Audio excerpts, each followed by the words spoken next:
Hi, hello, how are you?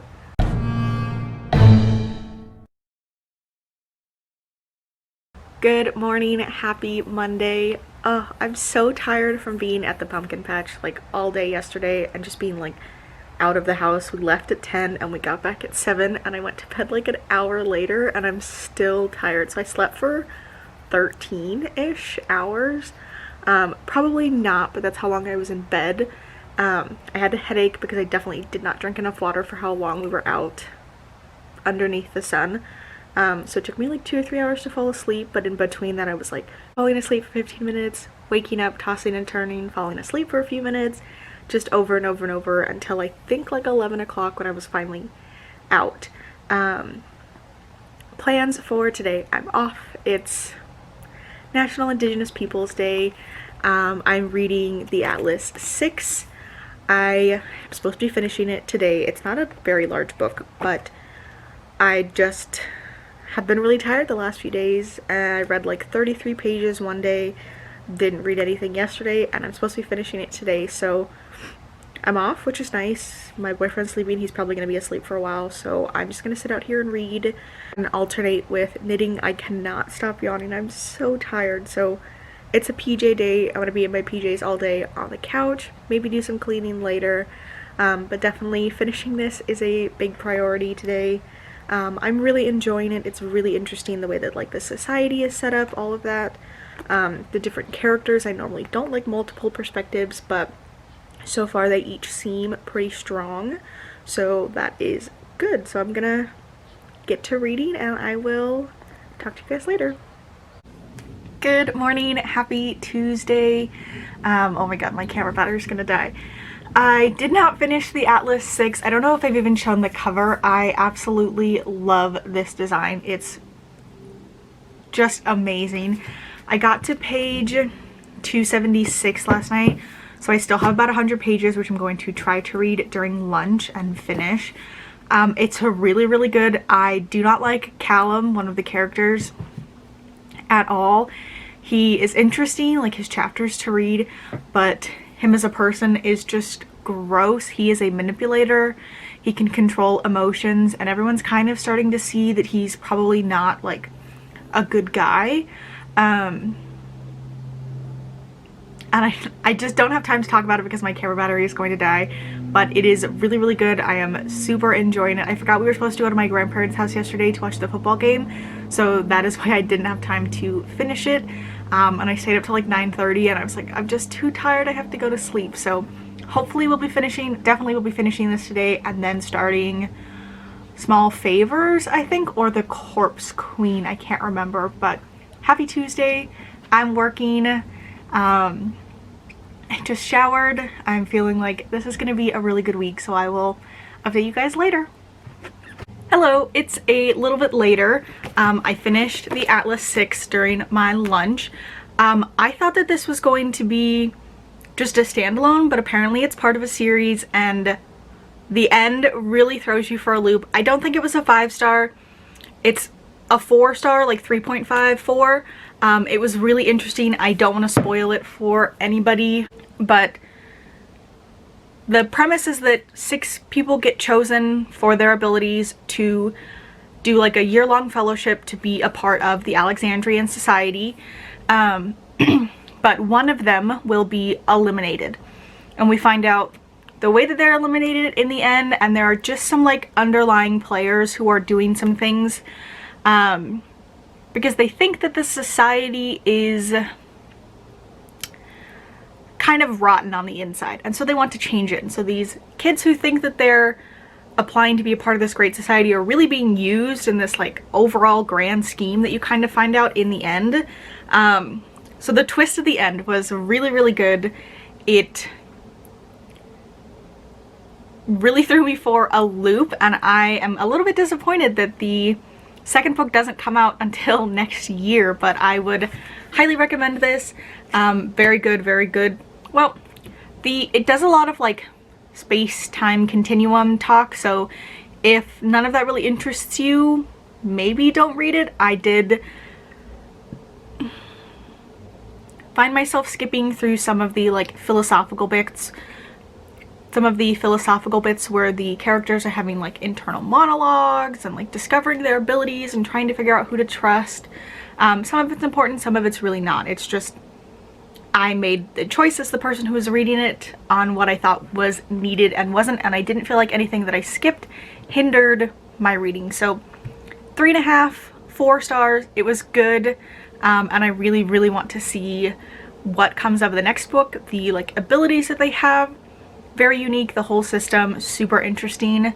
But I was thrown for such a loop at the end. And I definitely want to just get my reading journal out. I have been using it, writing summaries at the end of the day when I finished writing, and there's a ton that I can't say because I don't want to spoil the ending, but I'm going to pour myself into that. So this is finished and I will be picking up the Corpse Queen tonight. Morning, happy Wednesday. I am tired but in a pretty good mood. I'm working from the bed today. It's just chilly, and my coworker sent me a Snapchat of her working from like her couch under a comfy blanket watching Parks and Recs, which I was also watching, and I was like, I'm getting into bed. It's cold. I want to be comfy. So I'm working from bed today. It's really nice. I'm working on IPPs, just reviewing reports. So it's gonna be a nice day. I do have a really big meeting. I have one every Wednesday after lunch, but even then I think I'm gonna stay in bed because I just share my screen. And that's like really all I can do. If I try to do anything else, like my internet's not quite strong enough, and the like Teams meeting takes up so much of it that I just end up sitting and looking at my screen, and I knit anyway, so I'm like, I could do that from bed, why wouldn't I? I did start reading Corpse Queen. I took the cover off, I always do. Here is what it looks like without the dust jacket. It's interesting. I'm not super enthralled with anything just yet. The premise is that our main character, Molly Green, lives in an orphanage. She's about to be 17, so she knows she's going to be leaving soon. That's when they no longer like house you. She was dropped off there by her mother and father, who were on their way to go like look at some sort of business investment thing. And it was supposed to just be temporary, and then they both died of consumption. So she ended up living there for 4 years. She makes friends with this girl, Kitty, who falls in love with this man, Edgar, who is about to become a doctor. And then she mysteriously dies. And so that's where the story starts, with Molly pulling Kitty's body out of her grave. She hasn't been completely buried yet, but Kitty has a little like nubbin on her lower back, like a tail almost, and she wants to cut it off because the Covenant orphanage where they live won't give Kitty a proper burial if they think she has some sort of mutation, because they'll think it's, you know, from God. He disfigured her due to sin, and she just thinks that her friend was a sweet girl who deserves a burial and doesn't deserve to be basically like paraded through town and have her name dragged through the mud post-mortem. So the Covenant can make some sort of like statement.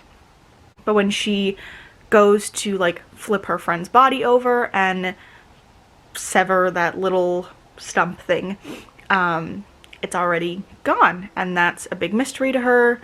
She goes back to the orphanage. She got caught in the grave, and the head nun throws her out and says, "You're lucky that somebody has come for you, your aunt." She's like, I don't have family. And sometimes rich people in this time would have lied and paid for these girls and said, oh, that's my niece, so she's gonna come with me, when in reality they just want somebody to come work for them. So that's what she thinks it is, but she finds out that her aunt is this like elusive corpse queen that everybody talks about. And her aunt tells her, you know, I can give you everything. It's her actual aunt though. Her mom's sister. She says, I can give you everything you've ever wanted. Look at this beautiful house, look at the clothes I wear, the food I eat. You can have all of it, but you have to work for me. And her aunt's job is to prepare bodies for doctors and medical students to work on, basically. It's a very lucrative business, I guess.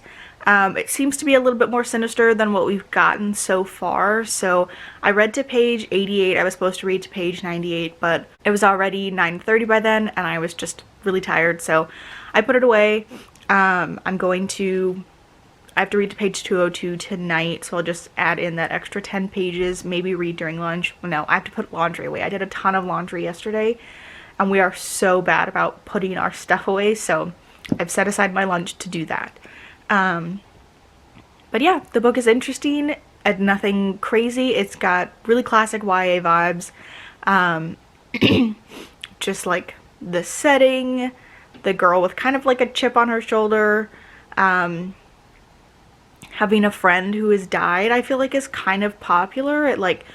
It's her origin story. It spurs her on to the next part of her life. So liking it so far. I'm going to get back to work and I will talk to you guys later. Good morning. Happy Thursday. I'm really tired today and feeling a little bit frumpy for some reason. I also realized that because I had Monday off, I've been writing in my bullet journal a day off. So I was like filling it out today and I was like, wait, this is Wednesday. It should be for Thursday. So like my whole thing is off. Anyways, I'm working from bed again. It's cold. I'm super comfortable, but really just want to, I'm sorry, I can't stop yawning. That's why my eyes are watery. I really just want to lay down, curl up under this blanket and go back to sleep. I'm really, really tired today. Reading wise, I am 206 pages into Corpse Queen. I was supposed to get to 202 last night and I finished like one extra chapter just because it was really short. It's really, really interesting, but gruesome and a little cruel. Smalley has accepted this gig with her aunt. She goes and she picks up bodies with this guy Tom, who also works for her aunt, and they deliver them to her aunt's house and set them up for a bunch of medical students who come and practice on them. But the main doctor also does some kind of like showy things, like he stitches a pig head to a body and shoots electricity through it to sort of animate it, and they have a pregnant woman in there who the baby is breached, which means it's like on its back or something, and they basically decided like she's gonna die, but let's get the baby out. And that's when Molly kind of realizes like for these like medical students and the doctor, she's just a body. They don't care about the person at all. It's just about like what they can get from her. And she's like, no, I think I can, flip the baby and pull it out without you having to just cut her open and let her bleed out in front of all these people. And unfortunately the mom still does die, but it kind of ignites something in Molly that makes her realize like, you know what, my aunt's right. I want more from this life. And what that is to be a surgeon and to help people, because it's really unfortunate that, especially for these women that come, they're not hurt at all, which is still the case. Talking to doctors even now who are male, everything's in our head. Nothing is really what we think it is, and we're all just kind of crazy and hysterical, right? And so that's where I left off, her discussing with her aunt. I kind of like read the first page of that chapter. And her aunt is telling her no, and it makes her really upset. And just the way that the aunt talks about, I want to say people, but they're not people to her, they're bodies. This girl dies. She has an aneurysm. She happens to be dating this man, Edgar, who was also dating Molly's friend Kitty at the beginning. So she's thinking that there's some sort of link, but she also thinks that Edgar is too sort of not skilled enough and weak to be this man that she thinks might be killing women and taking pieces of their bodies to, somebody said, to build his own perfect wife, which is creepy. But so this girl dies. Her and her aunt go to like pay their respects to the family, who does not like them at all. But the aunt goes anyway. She says it's like a political, societal move. If she doesn't go, then they'll exclude her from their like society group in future things. And as they're leaving, Molly asks if they're going to be taking the body with her, and she says no, it'll stay here with the family. The rich are fortunate enough to bury their dead, basically. And then our aunt says, but what a shame, such a pretty girl, would have been able to charge a lot for that class. I'm just like, I've been using a lot of green for things that like anger or disgust me, like just the way that they all refer to these people. I'm just like, ugh, I don't like that. I should be finishing this tomorrow, so I'll read to like 3:06 today and then finish it off on Friday. I'm so tired. You're not seeing how many times I have yawned and had to edit that out. I just want to go back to sleep. Oh my lord. I'm so tired. So I'm gonna get back to work and I will update you guys later. Hello, happy Friday. I'm not having a good day. I haven't been taking my Zoloft for the last few days because that combined with the medication they gave me for my wrist was just making me so nauseous. So I haven't taken it and I just woke up today feeling like crap. And like my boyfriend was kind of just asking me how I was doing and I was like, I want to cry, and he's like, yeah, I can hear it in your voice. And I was like, there's no reason. I'm not like upset about anything. That was how I was feeling this morning. Still feeling kind of down, but I made myself shower and do my hair and put eyebrows on, so it's making me feel a little bit better. It's 2:30, so I still have like 2.5 hours left of work. I slept through lunch. That was really, I was like, I just want to take a half day and get into bed and sleep, but I know that's not good and I don't want to use up all of my time. Because it seems like in the near future we're going to be making several trips to Texas. My grandma has onset dementia. I just got off the phone with my dad not too long ago about that. We kind of knew it was coming just based on how she'd been behaving recently. Super forgetful, not really knowing where she was or even who she is sometimes, which is sad, but we've been kind of prepared for this. But I want to go a few times before she forgets who I am and who she is, so just another thing on top of the pile. Reading wise, I am 325 pages into The Corpse Queen.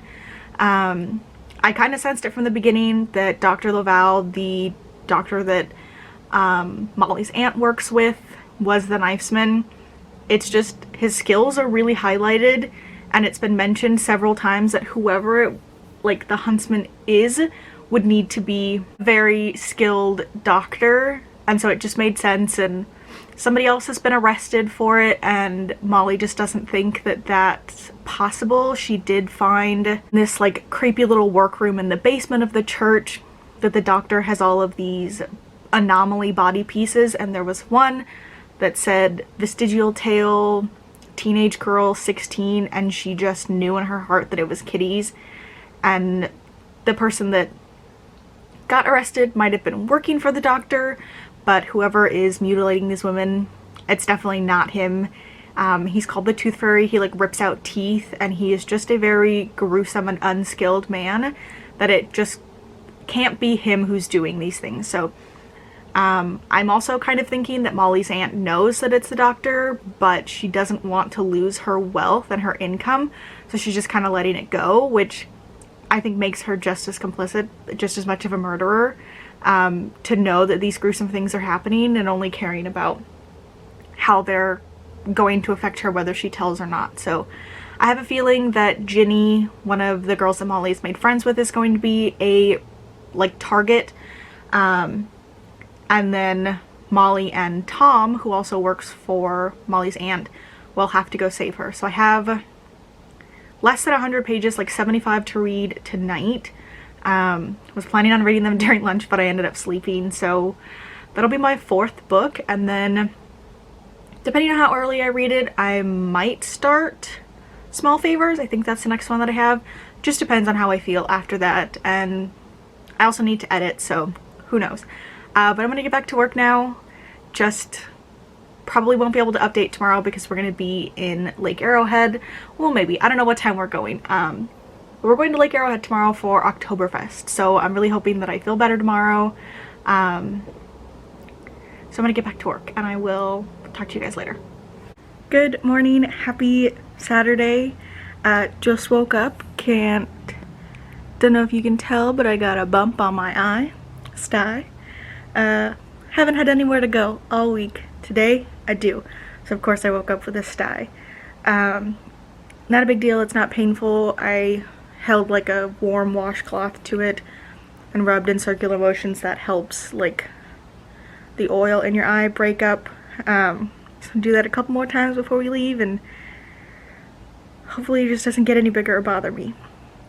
Reading wise, I finished The Corpse Queen last night. I gave it a 4 stars. It's a relatively low 4-star, but it was very, very interesting. I was correct in that Ginny, the friend that Molly had made, was the next victim, that Tom was going to help her, that the aunt knew what Dr. Laval was doing, and just didn't want to lose her money. And the big kicker, I don't want to spoil for anybody, but that completely caught me off guard, but it explains these like little insert chapters.